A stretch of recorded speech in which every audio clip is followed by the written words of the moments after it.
परम महाशांति है। बेहद के विश्व परिवर्तक, विश्व कल्याणकारी,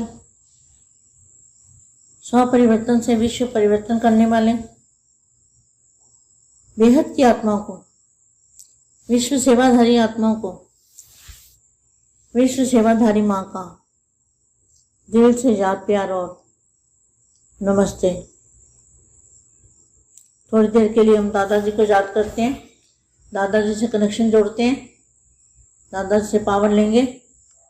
चुंबकीय शक्ति हमारी आत्मा में आएगी, एनर्जी आएगी, पारस जैसी शक्ति आएगी। पारस क्या होता है? पारस जिसको टच करता है ना, टच, तो वो सोना बन जाता है। इसी तरह से हम दादाजी की जो शक्ति है, पावर है, उसको अपनी आत्मा में लेंगे तो हम भी बाप समान सेवाधारी बन जाएंगे। तो 5-6 सेकंड के लिए दादाजी से कनेक्शन जोड़ते हैं।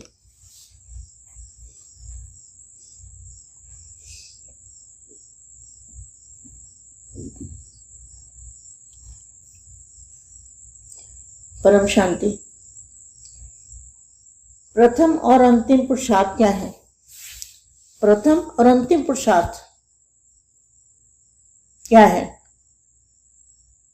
सदा बेहद की स्थिति में स्थित करने वाले,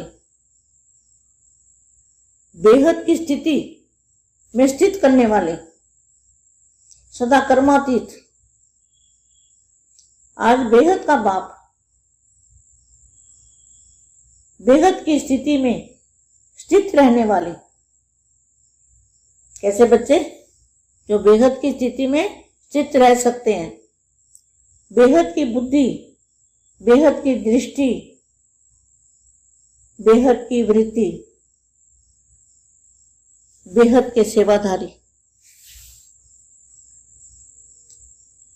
ऐसे श्रेष्ठ बच्चों से साकार स्वरूप में, साकार वतन में, बेहद के स्थान पर, कितना अच्छा माँ वाक्य है। आज बेहद का बाप, बेहद की स्थिति में स्थित रहने वाले, बेहद की बुद्धि, बेहद की दृष्टि, बेहद की वृत्ति, बेहद के सेवाधारी श्रेष्ठ बच्चों से साकार स्वरूप में, साकार वतन में, बेहद के स्थान पर मिलने के लिए आए हैं। कहाँ मिलते हैं दादाजी? बेहद के स्थान पर। श्रेष्ठ बच्चों से साकार स्वरूप में, साकार वतन में, बेहद के स्थान पर मिलने आए हैं। सारे ज्ञान का व इस पढ़ाई की चारों ही सब्जेक्ट का मूल सार यही एक बात है, बेहद। सारे ज्ञान का सार क्या है? बेहद में जाना है और बेहद की स्थिति बनानी है, बेहद की वृत्ति बनानी है, बेहद की सोच बनानी है, बेहद की बुद्धि होनी चाहिए, तब बेहद में जा सकेंगे। तो सारे ज्ञान का सार और पढ़ाई का सार क्या है? सारी पढ़ाई और ज्ञान, योग, सेवा, धारणा का सार क्या है? सार है बेहद। और बेहद शब्द के स्वरूप में स्थित होना, यही फर्स्ट और लास्ट का पुरुषार्थ है। बेहद में स्थित होना, बेहद की दुनिया में स्थित होना, 5 तत्वों से परे पार अलौकिक दुनिया जहां प्रकाश ही प्रकाश है, उस दुनिया में स्थित होना, बेहद के शब्द के स्वरूप में स्थित होना, यही फर्स्ट और लास्ट का पुरुषार्थ है।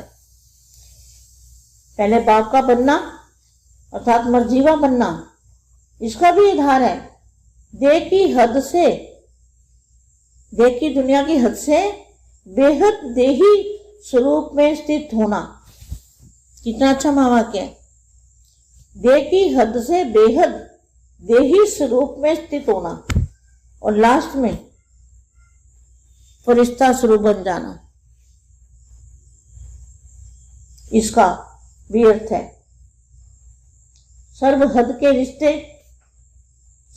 रिश्ते से परे फरिश्ता बनना, तो आदि और अंत, पुरुषार्थ और प्राप्ति लक्षण और लक्ष्य, समृद्धि और समर्थी दोनों ही स्वरूप में क्या रहा? आदि से लेकर अंत तक किन किन प्रकार की हदें पार कर चुके हो या करनी है, इस लिस्ट को अच्छी तरह से जानते हो ना। जब सर्व हदों से पार, हद की दुनिया से पार, सब हदों की दुनिया जितनी भी है, हद की दुनिया से पार, बेहद स्वरूप में, बेहद घर में और बेहद के सेवादारी, सर्व हदों के ऊपर विजय प्राप्त करने वाले विजयी रतन बन जाते, तभी अंतिम कर्मातीत स्वरूप का अनुभव स्वरूप बन जाते हैं। हद है अनेक और बेहद है एक। अनेक प्रकार की हदें अर्थात अनेक मेरा मेरा,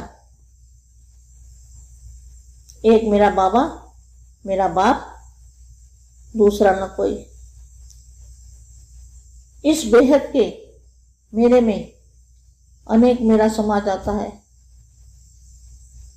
विस्तार सार स्वरूप में बन जाता है। सार क्या है? आप और आप। जो विस्तार है, पदों का विस्तार, एक मेरा बाप, दूसरा न कोई। इस बेहद के मेरे में नेक मेरा समा जाता है, विस्तार सार स्वरूप में बन जाता है। तो सार क्या है? बाप और आप। विस्तार मुश्किल होता है या सार मुश्किल होता है।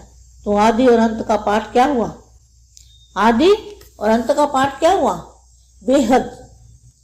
इसी अंतिम मंजिल पर कहां तक समीप आए हो, इसको चेक करो। हद की लिस्ट सामने रखो और देखो कहां तक पार किया है।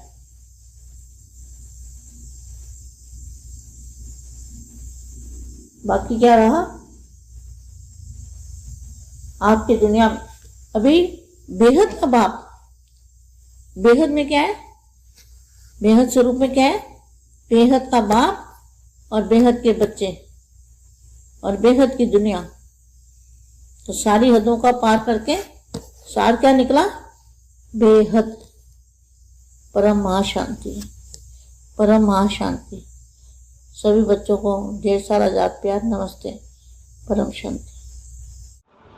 బేహద్ పరం మహాశాంతి. బేహద్ మా బేహద్ పిల్లలకి దాదాజీ తోటి పవర్ తీసుకోవటం, శక్తిని మన ఆత్మలో నింపుకునే విధి విధానం, పాదరసం పవర్ లాంటి శక్తి ఎలా మనకు టచ్ అవుతుంది అనేటువంటి విషయాన్ని చెప్పినటువంటి హిందీ వీడియో ఇప్పటి వరకు మీరు విన్నారు.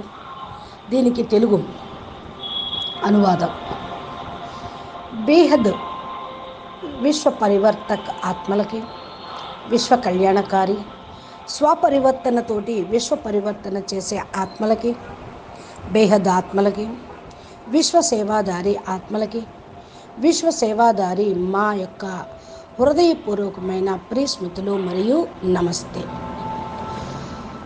మీరు ఇప్పుడు మనము దాదాజీని కొద్దిసేపు జ్ఞాపకం చేద్దాము, దాదాజీతోటి కనెక్షన్ జోడిద్దాము, దాదాజీ నుండి పవర్ తీసుకుందాము. అయస్కాంతం యొక్క శక్తి మన ఆత్మ లోపలికి వస్తూ ఉంటుంది, ఎనర్జీ కూడా వస్తూ ఉంటుంది. పాదరసం లాంటి శక్తి మనకు టచ్ అవుతూ ఉంటుంది. ఎవరికైతే ఈ పవర్ టచ్ అవుతుందో వారు బంగారంలాగా అయిపోతారు. అనగా మన యొక్క దాదాజీ యొక్క శక్తి యొక్క పవరు తోటే అది జరుగుతూ ఉంది. మనం కూడా బాప్ సమానంగా సేవాదారిగా అయిపోతాము. ఈ పవరు మన ఆత్మ లోపలికి రావటంతో 5-6 సెకండ్లు కోసం దాదాజీ నుండి పవర్ తీసుకుందాం. 5-6 సెకండ్స్ అయినా సరే దాదాజీతోటి కనెక్షన్ జోడించండి అంటూ మా యోగం చేస్తూ సైలెన్స్లో ఉన్నారు. ఈరోజు ప్రథమ మరియు అంతిమ పురుషార్థం ఏమిటి? సదా బేహద్దు స్థితిలో స్థిరంగా ఉండేటువంటి పిల్లల గురించి మా చెప్తూ ఉన్నారు. బేహద్దు స్థితిలో స్థిరంగా ఉండేటువంటి పిల్లలకి, సదా కర్మాతీత స్టేజ్లో ఉండేటువంటి బేహద్దు పిల్లలకి, బేహద్దు స్థితిలో స్థిరంగా ఉండే పిల్లలకి ఎలా మనము రక్షించబడాలి అనేది, బేహద్దు స్థితిలో స్థిరంగా ఉండటం కూడా నేర్పుతూ ఉంటుంది. బేహద్దు బుద్ధి, బేహద్దు దృష్టి, బేహద్దు వృత్తి, బేహద్దు సేవాదారి, ఇలాంటి శ్రేష్టమైనటువంటి పిల్లలతోటి సాకార స్వరూపంలో, సాకార వతనంలో, బేహద్దు స్థానంలో ఎంత చక్కటి మహావాక్యం ఉన్నదో చూడండి. మరి బేహద్దు స్థానం ఏంటి? బేహద్దు బాప్ ఏంటి? బేహద్దు బాప్, బేహద్దు స్థితిలో ఉండేటువంటి మాట ఈరోజు అవ్యక్తవాణిలో వచ్చింది. బేహద్దు బుద్ధి, బేహద్దు దృష్టి, బేహద్దు వృత్తి, బేహద్దు సేవాదారి శ్రేష్ఠ పిల్లలతోటి సాకార స్వరూపంలో, సాకార వతనంలో, బేహద్దు స్థానంలో కలుసుకోవటానికి వస్తూ ఉంటుంది. ఎక్కడ కలుసుకోవాలి? దాదాజీతోటి బేహద్దు స్థానంలో. ఇలా శ్రేష్టమైన పిల్లలతోటి సాకార స్వరూపంలో, సాకార వతనంలో, బేహద్దు స్థానంలో కలుసుకోవటం కోసం వచ్చాము. జ్ఞానం మొత్తం కూడా ఈ విద్యలోనే ఇమిడి ఉన్నది. 4 సబ్జెక్టుల యొక్క మూల స్థానం ఏదైతే ఉందో అది బేహద్దు స్థానం. జ్ఞానం యొక్క సారం ఏంటి? బేహద్దులోకి వెళ్ళటం, బేహద్దు స్థితిని తయారు చేసుకోవటం, బేహద్దు వృత్తిని తయారు చేసుకోవటం, బేహద్దు ఆలోచన తయారు చేయటం, బేహద్దు బుద్ధిలోకి వెళ్ళటం. అందుకని బేహద్దులోకి వెళ్ళాలి. జ్ఞానం యొక్క సారం మొత్తం, విద్య యొక్క సారం కూడా ఇదే. విద్య, బేహద్దు విద్య, జ్ఞాన యోగాలు, సేవాధారణ యొక్క సారాంశం. బేహద్దు మరియు బేహద్దు శబ్ద స్వరూపంలో స్థిరంగా ఉండాలి. ఇదే ఫస్ట్ మరియు లాస్ట్ పురుషార్థము. ఏది? బేహద్దులోకి వెళ్ళటము. బేహద్దులోకి వెళ్ళటము అంటే పంచతత్వాలకు అతీతంగా వెళ్ళటం, అలౌకిక ప్రపంచంలోకి. ఎక్కడైతే ప్రకాశమే ప్రకాశం ఉన్నదో అక్కడికి వెళ్ళటం, ఆ యొక్క ప్రపంచంలో స్థిరంగా ఉండటం, బేహద్ శబ్దం యొక్క స్వరూపంలో స్థిరంగా ఉండటం. ఇదే ఫస్ట్ మరియు లాస్ట్ యొక్క పురుషార్థం. ఫస్ట్ బాపు పిల్లలుగా అవ్వటం, అనగా మరజీవులుగా కావటం. ఇదే ఆధారం అవుతుంది. దేహం యొక్క హద్దుతోటి బేహద్దు ప్రపంచము, హద్దు నుండి బేహద్దులోకి, దేహీ స్వరూపంలోకి స్థిరంగా అవ్వటం. చూడండి ఎంత మంచి మహావాక్యము ఈ యొక్క అవ్యక్త వాణిలో కూడా రాయబడి ఉందో అనేది మనకు కూడా సమయం అనుసారంగా లభిస్తుంది అని మా చెప్తూ ఉన్నారు. దేహం యొక్క హద్దు నుండి బేహద్దు దేహీ స్వరూపంలో స్థిరంగా అవ్వటం, అనగా లాస్ట్లో ఫరిస్తా స్వరూపంగా అయి వెళ్ళిపోవటం. దీని యొక్క అర్థము సర్వ హద్దు యొక్క రిస్తాల నుండి అతీతంగా కావటం. ఆది మరియు అంతిమ యొక్క పురుషార్థము, ప్రాప్తి, లక్షణము మరియు లక్ష్యము. ఈ యొక్క స్మృతిలో ఉంటే సమర్థత అనేది వస్తూ ఉంటుంది. ఈ స్వరూపంలో స్థిరంగా కావాలి. ఆది నుండి మొదలుకొని అంతిమం వరకు ఏ విధంగా హద్దుల్ని దాటుకొని వెళ్ళిపోయామో, లేకపోతే హద్దులో దాటుకొని వెళ్ళాలో, ఈ యొక్క లిస్టు మీరు చక్కగా అర్థం చేసుకోండి.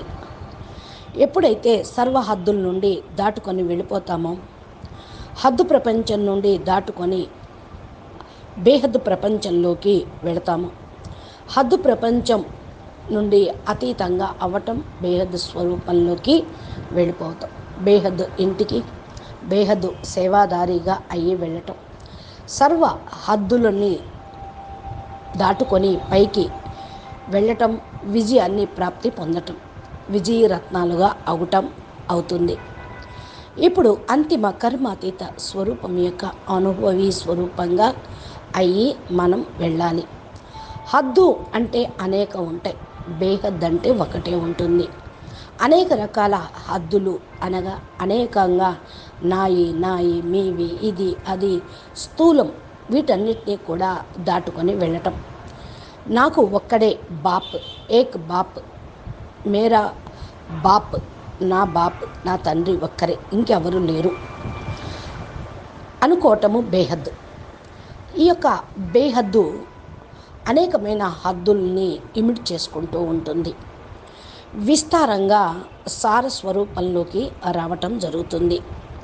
సారం ఏమిటి? బాప్ మరియు ఆప్ ఏదైతే విస్తారం ఉన్నదో హద్దుల నుండి లోపలికి వెళ్ళిపోవటం, దాటుకొని వెళ్ళిపోవటం. నాకు ఏక్ బాప్ దూసరా నా కోయి, ఏక్ బాప్ దూజా నా కోయి. ఇది బేహద్దు. బాప్ నావాడు అనుకున్న అది హద్దు కాదు, బేహద్దు. ఎందుకంటే అనేకం బాపులో ఇమిడిపోతాయి, బేహద్దే అవుతుంది కదా. ఈ అనేకం కూడా బాపు లోపలికి ఇమిడిపోతాయి. విస్తారము సారస్వరూపంగా అయిపోతుంది. సారం ఏంటి? బాప్ మరియు నేను, బాప్ పౌర్ ఆప్. ఈ మాటే సదా స్మృతిలో ఉంచుకోండి. విస్తారము కష్టం అవుతుంది, సారము కష్టాన్ని తేలిక చేస్తూ ఉంటుంది. ఆలోచించుకోండి, విస్తారం కష్టమా, సారరూపం కష్టంగా ఉంటుందా అని. ఆది మరియు అంతం, ఫస్ట్ మరియు లాస్ట్ పాఠం ఏమై ఉంటుంది అంటే బేహద్దే. ఈ అంతిమ గమ్యం పైన మనము ప్రయాణం చేస్తూ వెళ్ళాలి. కనుక ఎంతవరకు చేరుకున్నాము, ఎంత సమీపంలోకి వచ్చాము అంటే అంతిమ గమ్యానికి, లాస్ట్ మెట్టుకి, లాస్ట్ అంతస్తుకి ఎంతవరకు దగ్గరకు వచ్చాము ఇది చెకింగ్ చేసుకోవాలి. హద్దు యొక్క లిస్టు ఎదురుగా పెట్టుకోండి, ఎక్కడ వరకు దాటుకొని వచ్చాము అని, ఇంకెంత ఉన్నది అని. ఇప్పుడు బేహద్ బాప్ బేహద్దులో ఏం చేస్తూ ఉన్నారు? బేహద్ స్వరూపం ఏంటి, బేహద్ బాప్ ఏంటి అనేది మీరు అర్థం చేసుకోవాలి.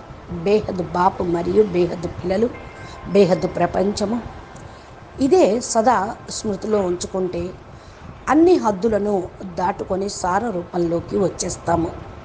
అదే బేహద్ ప్రపంచం అవుతుంది, బేహద్దులో ఉండటము అవుతుంది. అచ్చా, పరం శాంతి, నమస్తే, పరం మహాశాంతి. పిల్లలందరికీ కూడా చాలా చాలా ప్రేమపూర్వకమైనటువంటి ప్రియస్మృతులు మరియు నమస్తే. పరం మహాశాంతి, బేహద్కే బేహద్, పరం పరం పరం మహాశాంతి హై, మహాశాంతి హై, మహాశాంతి హై. మా మళ్ళా పిల్లలందరికీ చాలా చాలా యాద్ ప్యార్ నమస్తే అని చెప్తూ ఉన్నారు. అచ్చా, నమస్తే.